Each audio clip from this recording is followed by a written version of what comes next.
I'm glad. Some people call this Canal Street. I call it Gotham City. Clown, man. The most important thing people need to know about Captain Black is I'm a member of the community. Now granted, I may have an exaggerated sense of public service, but I would also counter that any one of the abolitionists, any one of the freedom riders, any one of the first generation of the Nation of Islam also share an exaggerated sense of reality. You know, we're not trying to promote fantasizing, but we are promoting a life fantastic, where we own the heroic space within ourselves and within our society. We have to. You know, the 7th Cavalry is not coming from the White House, the governor's mansion, or the mayor's office. It's going to be us. Us, good black people, us, good white people, us, any kind of good people, because America needs all hands on deck. Well, to be honest with you, bro, people accept it. One of the first real-life situations where I did this was back home. My 85-year-old neighbor had gotten herself locked inside the house, and the fire department had to use a ladder to go upstairs to her 2nd floor and go inside, but they couldn't find her keys. And she kept asking for me because I've been looking out for her basically for 20 years. So finally the captain looked at me and said, go ahead. So I went up the ladder, went inside, and later on after we got that situation straightened out. You went up the ladder? Yeah, I went up the fire department ladder. And after we got that situation straightened out, or actually preceding that situation, when our house had originally caught fire, they weren't letting anybody inside, and I told the city marshal to say, hey, I'm Captain Black. She said, of course you are, and she let me inside. So basically, if you present yourself to the world with confidence, people will accept who you say you are. If urban crime is so bad that a fictional white man could dress up like a bat and fight crime for the rest of his life, why doesn't the hood have Cape Crusaders? And I don't mean that to be funny, but with what's facing us, we need to try every out-of-the-box option imaginable. And that's what my particular creative activism is energized by. Taking fiction and taking great people from fact and melding them into a dynamic that enlists people and coming up with creative problem solving, instead of sitting back and saying, it's too big, there's nothing we can do, and just let people starve around you, let people suffer around you. That's not acceptable, particularly in a country like this. I'm serving not only the traditional community service function, but the creative task of trying to solicit and bring people into this process. Your conventional community service worker is providing valuable services to at-risk populations. I'm attempting to do the same while also igniting that desire in as many people, onlookers, and fellow experiencers as I can. So for me, that would be the difference between what I do in conventional community service. I have to thank my man, Rosh Shamaz. He is the operator of the table. I'm able to work here and generate funds that go to underwrite my homeless outreach and my other efforts. You know, unlike the comic books, most of us are not millionaires. You know, some of us might be a Tony Stark or a Bruce Wayne, but regrettably, I've yet to meet them. You know, most of us self-fund, and like I always say, we're trying to save the world on a shoestring budget. Most of the food I get, I purchase from either supermarkets or local pharmacies. You know, eventually at some point, maybe a co-op or something that cuts down the price even more so I can get more food and in turn give it out to more people would be a desirable goal. I mean, this is really DIY, do-it-yourself creative activism. You see all the vibrations, you see all the people around me. This is real life. New Orleans, baby, it's like Gotham City. I am very much a product of the black community. That's not anything I run from. I'm not trying to be other than that, but I am a black man and I'm also a citizen. And the two do not contradict each other. You know, we are citizens. We have to stop thinking that we're outsiders. You know, this is the 21st century, and antiquated, antebellum, limited notions of our personhood, we need to delete those from our individual and our collective software. You know, so I'm here to say that all black men aren't criminals, just like all white men aren't racist. And we need to redefine what it means to be a concerned citizen. We need to reframe what it means to have, quote, good citizenship. Excuse me, the black line is ringing. Hello? Crime is not black. Virtue is not white. These are presumptions that have been forced on both populations, and in the 21st century, we don't need such outmoded presumptions. You know, we've got a lot of assumptions that we really need to delete from our collective social software. You know, all black men are criminals unless they have some sort of job with the government. All white people are racist. I mean, you know, we've got to stop making these broad generalizations because they don't serve the interests of society. More lives aren't saved with this type of thinking, and more opportunity isn't provided with this type of thinking. And the living is easy. And I've been here in New Orleans for like 3 weeks, and I've been going through a lot of crises, you know, and I ran into this guy right here. I got a job at Aubrey's down the street, and I had no burgundy shirt. And this guy here, I came and I just talked to him, and he was like, I told him my situation. I said, man, I need a burgundy shirt to go to work. And he didn't even hesitate enough to just say, hey man, here you go get you a burgundy shirt. I'm from Natchitoches, Louisiana. Okay. Natchitoches, Louisiana. And I used to work offshore in the Gulf of Mexico, and I got fired, and I landed here in New Orleans, and this is one of the great persons I've met since I've been here that really just stood out and just been a great guy to me. My words, I can't even explain how great of a guy this guy is. I mean, I just stopped the guy. I was just walking down here on the sidewalk, and I just stopped at his booth and told him my situation. I said, hey man, I'm homeless on the streets, and I got a little job down the street, and I need a burgundy shirt to go work with. And he just, you know, just said, hey man, here you go. And whenever I needed food or whatever, he always bought it. He never hesitated for nothing I've asked him. And he's a great guy, man. I promise you. Oh wow. And my aunties from Washington D.C. has been calling me, talking with me and him, and trying to. She's always checked on me, and I used his phone to talk with her, and he just keeping me encouraged, man, keeping me not to give up. Alright. Yeah, like I said, here in New Orleans for like 3 or 4 weeks, and I know nobody, you know, and I ran into this guy here, black, you know, and he just gave me whatever I needed, man. Food, water, you know what I mean? Right. Encouragement, and hope. Oh, I would tell a stranger about this guy here is all about trying to help black African Americans, not just black African Americans, whoever he can help. And he's willing, he's got the heart, and he's a great guy to be around, I promise you. He has the finesse, the encouragement, he got the hope, man. You know, he can guide you, you know, and I needed guidance. And if I wouldn't have met him, I don't know where I'll be right now, because I had threatened to take my life. And he called me, he said, hey man, don't do that. He encouraged me, he said, hey Tim, it's not the way to go. You know, so I think he really encouraged me and saved me from doing some negative things. Exactly, I promise you.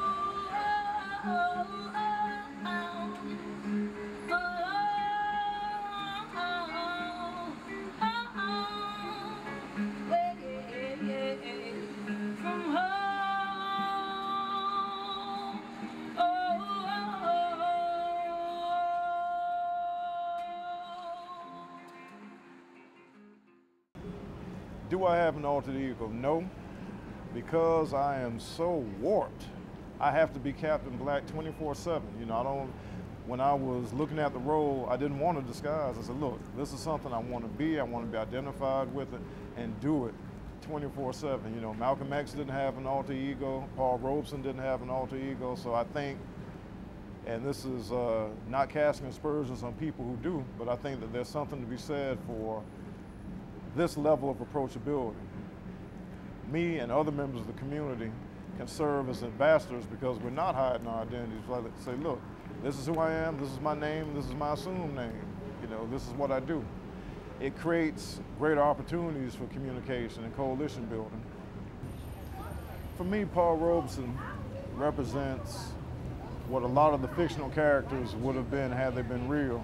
I mean, here's somebody who was an intellectual exemplar, who was physical paragon, who was a creative artist of the first order, and not in any one field, but in all these fields simultaneously. And if this man could do it, being born in 1898, the son of slaves, what excuse do we have in the internet age with more money being spent per capita on low-income children than at any time in American history? Why are we not maximizing our potential with more than this man did with infinitely less? And so for me, he is a symbol and a challenge of what we can accomplish. Microgood is my term for the amount of assistance that individuals of limited means, which increasingly is more of us, can render. You know, we're not trying to compete against the Department of Health and Human Services or the United Nations. If you become paralyzed by the enormity of eternal concepts like crime, hunger, homelessness, you'll do nothing about it. So instead of focusing on how intractable these problems are, Microgood suggests that you just do what you can within your resources and your sphere of influence to impact people's lives. You know, we can all do something if it's not more than a kind word or a purchase from the $1 menu at most of the fast food franchises. That's what Microgood entails. It says that you are able to do something, and doing something is infinitely better than doing nothing, particularly when people's lives are at stake. We are closest to our problems, and therefore we are best positioned to solve them. And that's a nonpartisan, non-sectarian response. By default, libraries in distressed urban centers serve as de facto homeless shelters. Because a lot of people either have to exit a formal shelter by 6 in the morning in most cases, or do not have shelter themselves, libraries are where you'll find people who are homeless or otherwise in need congregating. So this is one of the first places where I started doing my food giveaways. Anybody who is interested in doing homeless outreach should definitely look at Central City libraries as a source of clients, because people have nowhere to go, and when it's hot, the library has air conditioning. When it's cold, the library has heat, and it doesn't have any restrictive policies about who can and can't enter. So this is one of my areas of action. Across the street we have a Walgreens, which is where I get food supplies, so it's very convenient to go to Walgreens, get supplies, and then hand them out to people in the immediate area. So based on the type of work I do, why not become a police officer? That's one industry that helps people, but the problems, like I always tell people, the problems are so vast, the work is so plentiful that no one profession can address all of these problems. So we have virtually infinite opportunities as individuals and as coalition builders to have even more input than a relatively small number of professionals hired by the government. Well, my primary purpose isn't to put people in cages, and that's not an anti-law enforcement statement. It's just saying that conflict resolution, bonding, mentorship, food giveaways, these are all voluntary activities. They differ from traditional law enforcement in that law enforcement focuses on social control, that you will comply either by threat of citation or force with established laws and social norms. So for me, that's the difference. You know, one isn't better than the other, they're both simply different. Not even aware of the connotations of certain things. What's up? My general definition of black masculinity is not accepting the limits imposed on us and the bad limits that we've made popular. I mean, black men have the right to be intelligent, we have the right to be dignified, we have the right to contribute to society, and we shouldn't buy into definitions that are beneath those rights. So for me, black masculinity means that you're a man in the fullest, best sense of the word, as opposed to a super stud or a super animal or a super convict and all these other sick stereotypes that they keep trying to pump into our children's heads. Respect, bro. You know, we've got to control and define who we are instead of being controlled and defined by others. And we can't blame other people if we decide to practice a, quote, popular culture that makes it all right to disrespect and destroy each other. You know, those are things we control. We might not be able to control Wall Street, and we might not be able to control what happens in the Federal Reserve, but we can control how we treat each other. A lot of people are happy, see, particularly dealing with low-income communities. A lot of folks don't think anybody cares about them. So to think that there's a stranger who wants to come and help you is such a novelty that the overwhelming response is affirmative. I really haven't gotten many negative responses. I can't think of any. Well, if you look at it statistically, as a black male, I'm already disproportionately at risk of being killed by another black male, disproportionately at risk of being injured by a law enforcement officer. So against those metrics, I really don't think I've faced any danger that has been atypical to my group. I've broken up street fights. I have had to stop somebody from committing suicide in April, and she was actually using razor blades, so I had to wrestle razor blades out of her hands alternately while she was biting and struggling with me. So, you know, against the group risk that my particular cohort faces, I really haven't faced anything too tremendous. I mean, you know, we've had gunshots perilously close to places where I live. You know, I live in inner city neighborhoods where the incidence volume for violence is off the charts compared to other sides of town. So part of my message is that my reality as Captain Black is really just an exaggerated version of the reality that every black man and every citizen faces, period. Part of my message is that my reality as Captain Black is really just an exaggerated version of the reality that every black man and every citizen faces, period. Black stands for brotherhood, loyalty, ability, courage, and kindness.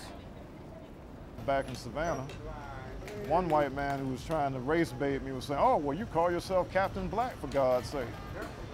But I don't worry about narrow minds. I worry about encountering open minds that I haven't met.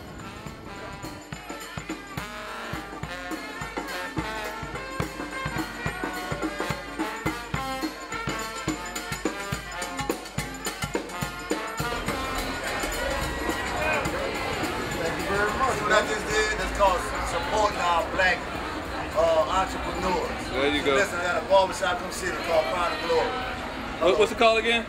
Crown of Glory. Got you. Come see me. All right now. 1801 Canal Street, baby.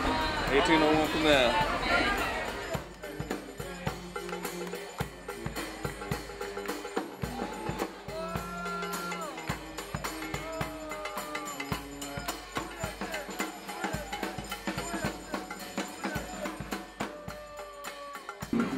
That is Dorothy Yeoman. That's